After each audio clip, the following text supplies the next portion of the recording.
NCB drugs को लेकर full action में है। कल एनसीबी की मुंबई में बड़े स्तर पर बैठक हुई। एनसीबी डायरेक्टर राकेश अस्थाना ने मुंबई में मौजूदा हालातों को लेकर समीक्षा बैठक की। इस बैठक में मुंबई एनसीबी चीफ समीर वानखेड़े भी शामिल हुए। बैठक में आगे के एक्शन की रूपरेखा और प्लानिंग तैयार की गई।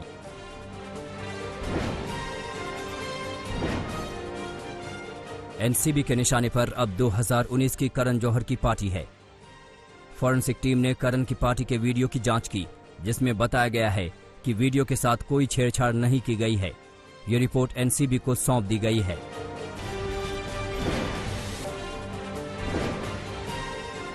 करण की इस पार्टी के बारे में दावा किया गया था कि पार्टी में ड्रग्स ली गई थी। इस पार्टी में दीपिका पादुकोण, रणवीर कपूर, शाहिद कपूर, विक्की कौशल, वरुण धवन, मलाइका, अर्जुन कपूर, जोया अख्तर जैसे टॉप के एक्टर डायरेक्टर शामिल थे। सूत्रों की माने तो एनसीबी अब इस पार्टी के जांच का प्लान कर रही है। इससे पहले करण जौहर ने बयान जारी कर कहा था कि मैं ना तो ड्रग्स लेता हूं और ना ही इसे प्रमोट करता हूं। पार्टी के बारे में गलत खबरें फैलाई जा रही हैं।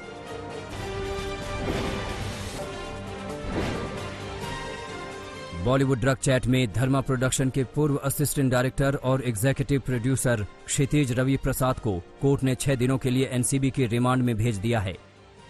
अब क्षितिज 3 अक्टूबर तक एनसीबी की हिरासत में रहेंगे। क्षितिज को ड्रग्स रखने और उसकी सप्लाई करने के आरोप में 24 घंटे से ज्यादा लंबी पूछताछ के बाद गिरफ्तार किया गया था।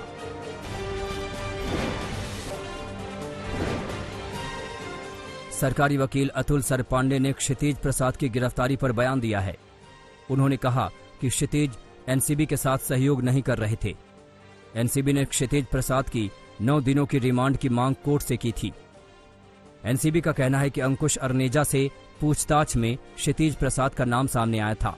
क्षितिज के घर पर एनसीबी के अधिकारियों ने जब जांच की थी तब उन्हें गांजा बरामद हुआ था। हालांकि क्षितिज ने गांजा मिलने से इनकार कर दिया।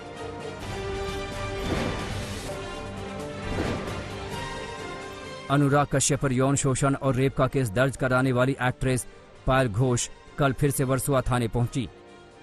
पायल ने पुलिस से अपने केस के सिलसिले में हुई जांच की जानकारी मांगी, लेकिन इस मामले के जांच अधिकारी थाने में नहीं थे। पायल का आरोप है कि मुंबई पुलिस गंभीरता नहीं दिखा रही है। अब तक अनुराग कश्यप का बयान भी दर्ज नहीं किया गया है।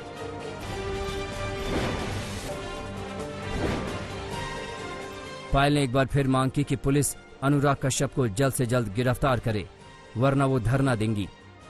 इतना ही नहीं, पायल ने सपोर्ट के लिए जनता और मीडिया को धन्यवाद भी दिया। उनको ये बताया जरूर कि इतना टाइम नहीं लगता है। मैं इनके साथ कंटिन्यूअसली टच में थी और पूछ रही हूँ कि इतना टाइम लगता है, ये इतना सारे चीज क्या जरूरत है, मुझे समझ में नहीं आ रहा है। लेकिन जो वो लोग बोले हैं मैं उनको कोऑपरेट की हूँ।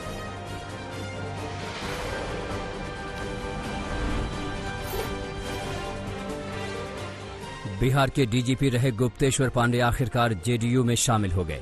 रविवार को सीएम नीतीश कुमार ने उन्हें पार्टी की सदस्यता दिलाई। जेडीयू में शामिल होने के बाद गुप्तेश्वर पांडे ने नीतीश की जमकर तारीफ की और कहा कि वो पार्टी के आदेशों का पालन करेंगे। हाल ही में एक्टर सुशांत सिंह मौत की जांच के सिलसिले में मुंबई पुलिस से तकरार को लेकर गुप्तेश्वर पांडे सुर्खियों में रहे थे। हमको राष्ट्रीय अध्यक्ष माननीय श्री नीतीश कुमार जी ने खुद अपने हाथ से पार्टी की प्राथमिक सदस्यता दिलाई।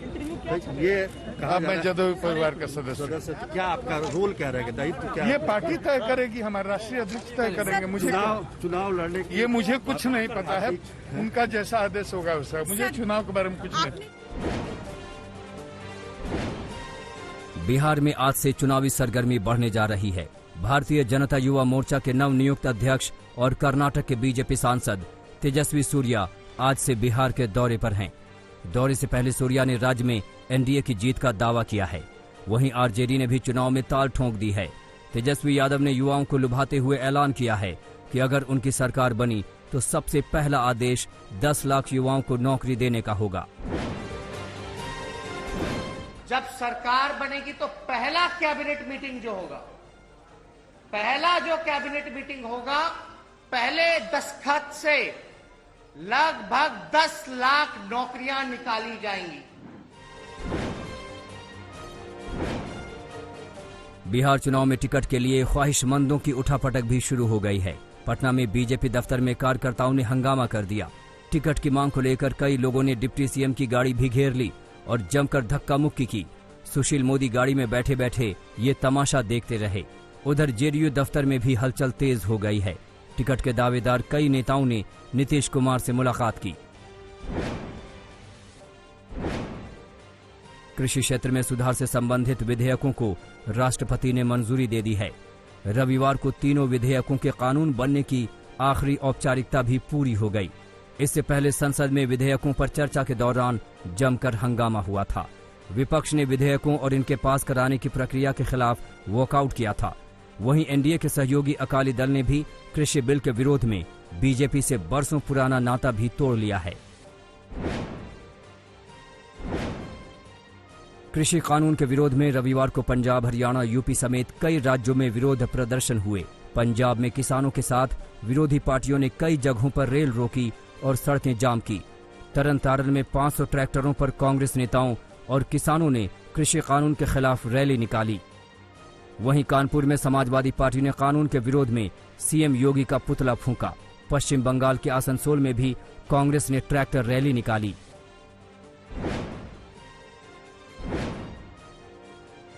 संजय राउत से मुलाकात पर महाराष्ट्र के पूर्व सीएम देवेंद्र फडणवीस ने सफाई दी है कि उनकी मुलाकात का सियासी मतलब नहीं निकाला जाना चाहिए। शनिवार को देवेंद्र फडणवीस और संजय राउत के बीच करीब 1.5 घंटे तक एक होटल में चर्चा हुई थी। शिवसेना की तरफ से सफाई दी गई थी कि ये मुलाकात सामना अखबार के इंटरव्यू के सिलसिले में थी। फडणवीस और राउत की मुलाकात के बाद सीएम उद्धव और शरद पवार की भी एक बैठक हुई है।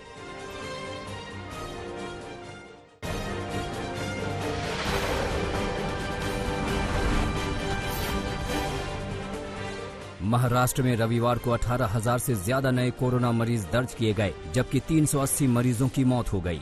राज्य में कुल कोरोना मामलों की संख्या करीब 13.5 लाख पहुंच गई है, जिसमें 3.25 लाख एक्टिव मरीज हैं।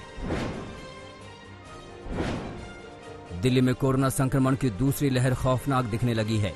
राजधानी में लगातार दूसरे दिन कोरोना ने 40 से ज्यादा लोगों की जान ले ली। पिछले 24 घंटे में दिल्ली में कोरोना के करीब 3300 मामले सामने आए, जबकि कुल मामले 3.25 लाख से ज्यादा हो चुके हैं। वहीं अब तक दिल्ली में 5,235 लोगों की मौत हो चुकी है। आंध्र प्रदेश में रविवार को करीब 7,000 नए मामले सामने आए, जबकि 46 लोगों की मौत हो गई। राज्य में कुल कोरोना मामले 7.25 लाख के पार हो चुके हैं। वहीं तमिलनाडु में 24 घंटे में करीब 6,000 मामले सामने आए, जबकि 80 लोगों की मौत हो गई। राज्य में कुल कोरोना मामले 5,80,000 से ज्यादा हो चुके हैं। देश में कोरोना के हालात पर आईसीएमआर से बुरी खबर आई है। देश भर में किए गए दूसरे सीरे सर्वे के मुताबिक अभी भी देशवासियों में वायरस के प्रति प्रतिरोधक क्षमता विकसित नहीं हो पाई है, जिसे हर्ड इम्यूनिटी कहा जाता है। केंद्रीय स्वास्थ्य मंत्री डॉक्टर हर्षवर्धन के मुताबिक इस तरह की प्रतिरोधक क्षमता से भारत अभी बहुत दूर है। लिहाजा लोगों को कोरोना से बचाव के लिए पूरी सावधानी बरतनी होगी। इसके लिए मास्क पहनना और सोशल डिस्टेंसिंग बेहद जरूरी है। डॉक्टर हर्षवर्धन ने कोरोना से दोबारा संक्रमित होने की खबरों को गंभीर बताया और कहा कि इस बारे में रिसर्च की जा रही है। महाराष्ट्र के औरंगाबाद में कोरोना मरीज ने अस्पताल की 4थी मंजिल से छलांग मारकर खुदकुशी कर ली। करीब 42 साल का ये मरीज 21 सितंबर से अस्पताल में भर्ती था। अस्पताल स्टाफ के मुताबिक वो मिलनसार स्वभाव का था, लेकिन रविवार को बाथरूम जाने के लिए वार्ड से निकलने के दौरान उसने 4थी मंजिल से नीचे छलांग लगा दी। उसकी मौके पर ही मौत हो गई। पूर्व केंद्रीय मंत्री उमा भारती भी कोरोना संक्रमित हो गई हैं।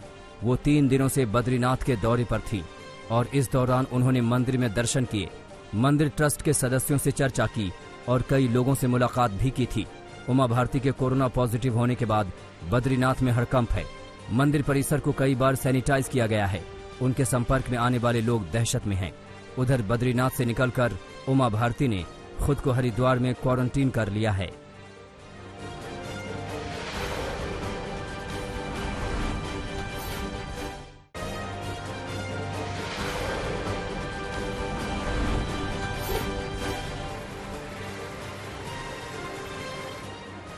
बिहार के गोपालगंज में बाढ़ ने तबाही मचा दी है। यहाँ हालात बहुत ही ज्यादा बिगड़ रहे हैं। तस्वीरें देखिए, कैसे स्टेट हाईवे पर जलधारा बह रही है। हैरानी की बात यह है कि ऐसी जलधारा में भी लोग पानी के बीच से निकलने का जोखिम उठाने के लिए मजबूर हैं। गोपालगंज में गंडक नदी का जलस्तर बढ़ जाने से बाढ़ की विभीषिका देखी जा रही है। बाढ़ ने यहाँ सबसे ज्यादा तबाही बरौली, सिद्धवलिया और बैंकुठपुर में मचाई है। बाढ़ की वजह से 100 से ज्यादा गांव में हाहाकार मचा हुआ है। बिहार के अररिया में बाढ़ ने तबाही मचा रखी है। यहाँ पानी लोगों की जिंदगी को लील जाने पर उतारू है। यहाँ फॉरबिसगंज का पूर्वी इलाका पूरी तरह से पानी में समा गया है। बाढ़ अपने साथ कई घरों को बहा ले गई है। कई घर धराशायी हुए हैं। बाढ़ की मार ऐसी है कि लोग घरों को छोड़कर सुरक्षित जगहों पर ठिकाना तलाश रहे हैं। लोगों ने स्कूल की छतों पर जानवरों को बांध रखा है। यहाँ बाढ़ के पानी ने लोगों के लिए खाने पीने का संकट भी खड़ा कर दिया है। बिहार के दरभंगा में भी बादलों की मनमानी और प्रशासन की उदासीनता से हाल बेहाल है। तस्वीरें देखिए, ये दरभंगा का प्रसिद्ध बाबा भोलेनाथ का माधेश्वर मंदिर है। पूरा मंदिर तालाब में तब्दील हो गया है। मंदिर परिसर में 3 फीट तक पानी भरा हुआ है। मंदिर के भीतर भी 2 से 3 फीट पानी भरा हुआ है। हालात यह है कि पूरा मंदिर पानी में तैर रहा है। मंदिर प्रबंधन प्रशासन से पानी निकालने की गुहार लगा रहा है, मगर फिलहाल हाल बेहाल है।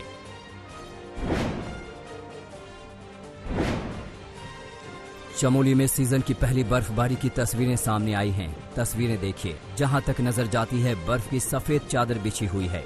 बर्फबारी की वजह से जिले में पारा गिर गया है और ठंड बढ़ गई है। ये तस्वीरें बद्रीनाथ से आगे नागताल की हैं। नागताल पहुंचे पर्यटकों ने ये खूबसूरत तस्वीरें अपने कैमरों में कैद की और बर्फबारी का लुत्फ उठाया।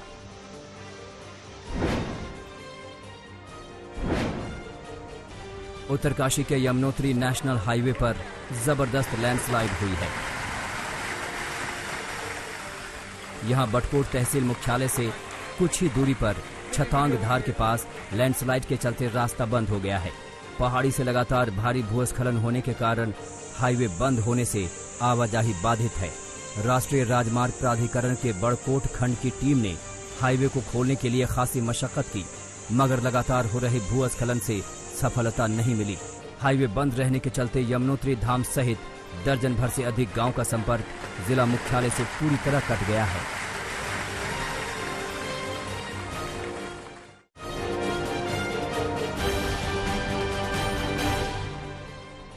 नागपुर में जुआ क्लब चलाने के लिए कुख्यात अपराधी बाल्या उर्फ किशोर एकनाथ बेनेकर की सरेआम हत्या कर दी गई।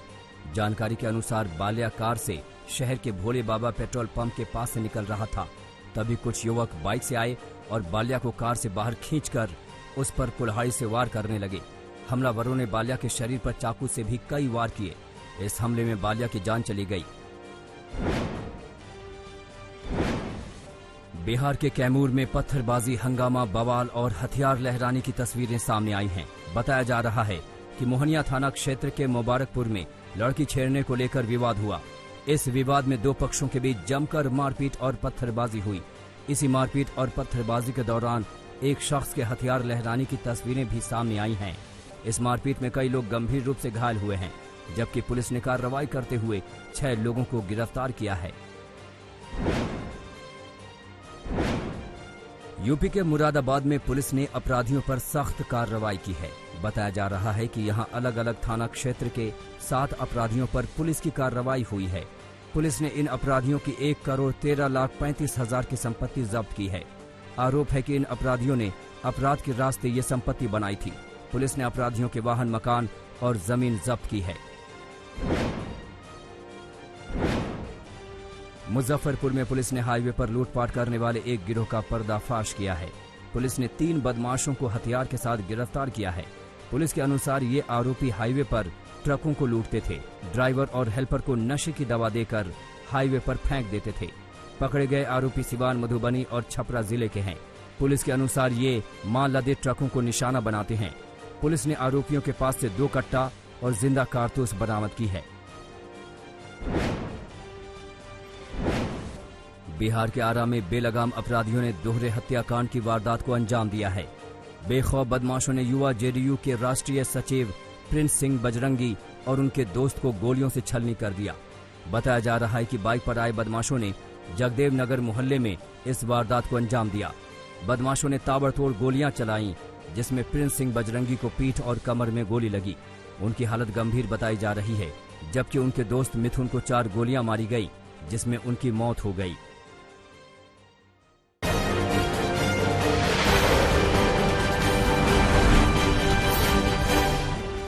यूपी के संभल से हैरान करने वाली तस्वीरें सामने आई हैं। यहाँ पुलिस के पैरों पर गिरकर एक शख्स गिड़गिड़ा रहा है।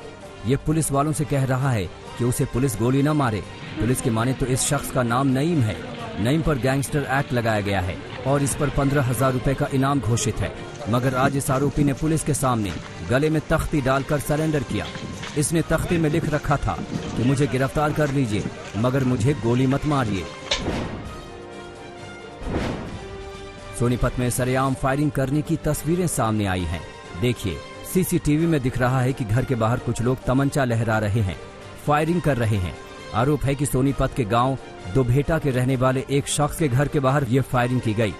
जिस शख्स के घर के बाहर फायरिंग हुई है, उसने आरोप लगाया है कि कुछ रोज पहले उसका गांव में ही एक परिवार से झगड़ा हुआ था, जिसके बाद उसे धमकाने की नीयत से ये फायरिंग की गई। पुलिस अब मामले की जांच में जुट गई है। बिहार के सहरसा में नौहट्टा पुलिस को बड़ी कामयाबी मिली है। यहां पुलिस ने नशे की तस्करी का भंडाफोड़ किया है। पुलिस ने 1 क्विंटल 13 किलो गांजा बरामद किया है। बताया जा रहा है कि पुलिस को सूचना मिली थी कि एक ट्रैक्टर में मक्के के बोरे के बीच गांजा की तस्करी की जा रही है। पुलिस ने समय रहते छापेमारी की। पुलिस की छापेमारी के दौरान ट्रैक्टर का ड्राइवर तो ट्रैक्टर छोड़कर भाग गया, मगर पुलिस ने ट्रैक्टर की तलाशी ली तो 1 क्विंटल 13 किलो गांजा बरामद किया। अब पुलिस आगे की जांच में जुट गई है। पंजाब के फिरोजपुर में लूट के बाद हत्या का मामला सामने आया है। बताया जा रहा है कि जीरा थाना क्षेत्र में एक शख्स के घर बदमाश घुसे। बदमाशों ने घर के मालिक की हत्या की और घर का सारा सामान लूट ले गए। परिजनों ने बताया कि बदमाश घर से टीवी और घर के सामान के अलावा नकदी और सोना भी लूट ले गए। पुलिस अब मामले की जांच कर रही है और आरोपियों की तलाश में जुट गई है। कानपुर के बर्रा थाना क्षेत्र में एक अधेड़ शख्स को लोगों ने खंबे से बांधकर जमकर पीटा। दरअसल आरोप है कि यह शख्स एक 10 साल की बच्ची के साथ रेप करने की कोशिश कर रहा था, मगर बच्ची के शोर मचाते ही आसपास के लोग इकट्ठा हो गए और इसे पकड़ लिया। लोगों ने इसे बांधकर इस पर अपना गुस्सा निकाला। हालांकि मौके पर पुलिस पहुंची और इस शख्स को पुलिस ने गिरफ्तार किया। पुलिस अब आगे की कार्रवाई कर रही है।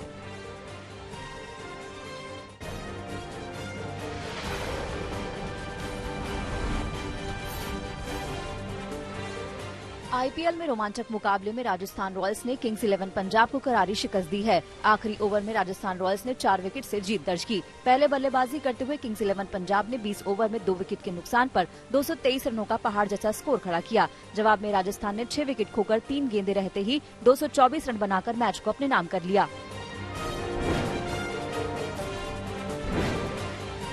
राजस्थान की ओर से संजू सैमसन ने 42 गेंदों पर 85 रनों की तूफानी पारी खेली। उनके अलावा तेवतिया और कप्तान स्मिथ ने धमाकेदार अर्धशतक लगाए। तेवतिया ने पंजाब के कॉर्टेल के 1 ओवर में 5 छक्के जड़कर मैच का रुख पूरी तरह से पलट दिया। इससे पहले पंजाब के लिए मयंक अग्रवाल ने 106 रनों की तूफानी पारी खेली।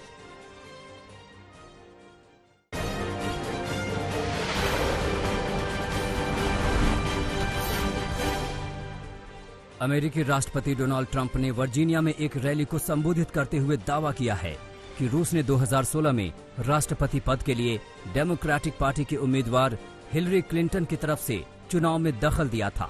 साथ ही ट्रंप ने कहा कि मैंने 4 साल तक ये आरोप झेले। मैं साफ कर दूं कि मैंने कभी ऐसा नहीं किया। सोवियत रूस से अलग हुए आर्मेनिया और अजरबैजान के बीच विवादित क्षेत्र को लेकर जंग छिड़ गई है। दोनों देशों ने एक दूसरे के खिलाफ युद्ध का ऐलान करते हुए टैंक, तोप और लड़ाकू हेलीकॉप्टरों को मैदान में उतार दिया। सीरियाई विदेश मंत्री ने संयुक्त राष्ट्र महासभा में संबोधित करते हुए तुर्की को आतंकवाद प्रायोजक देश बताया। आरोप लगाया कि तुर्की आतंकवाद को बढ़ावा दे रहा है। साथ ही कहा कि कई शहरों में पानी आपूर्ति बंद कर मानवता के खिलाफ अपराध किए हैं। विश्व स्वास्थ्य संगठन के प्रमुख टेड्रोस ने पीएम मोदी के कोरोना वैक्सीन को लेकर दिए गए आश्वासन की सराहना की। कहा कि भारत कोविड-19 से लड़ रहे देशों की मदद के लिए अपनी टीका उत्पादन क्षमता का इस्तेमाल करेगा। इस महामारी को मिलजुल कर ही हराया जा सकता है। ब्रिटेन के प्रधानमंत्री बोरिस जॉनसन ने यूएन महासभा में कहा कि कोरोना महामारी ने विभिन्न देशों के बीच के रिश्ते को अस्त व्यस्त कर दिया है। साथ ही उन्होंने विश्व नेताओं से कोविड-19 के खिलाफ एकजुट होने की अपील की। ऑस्ट्रेलिया के दूसरे सबसे बड़े शहर मेलबर्न में रविवार को कोरोना वायरस के मामलों में कमी के बाद लॉकडाउन प्रतिबंधों में ढील दे दी गई है। सरकार ने यहां अगले महीने से स्कूल खोलने की भी संभावना जताई है।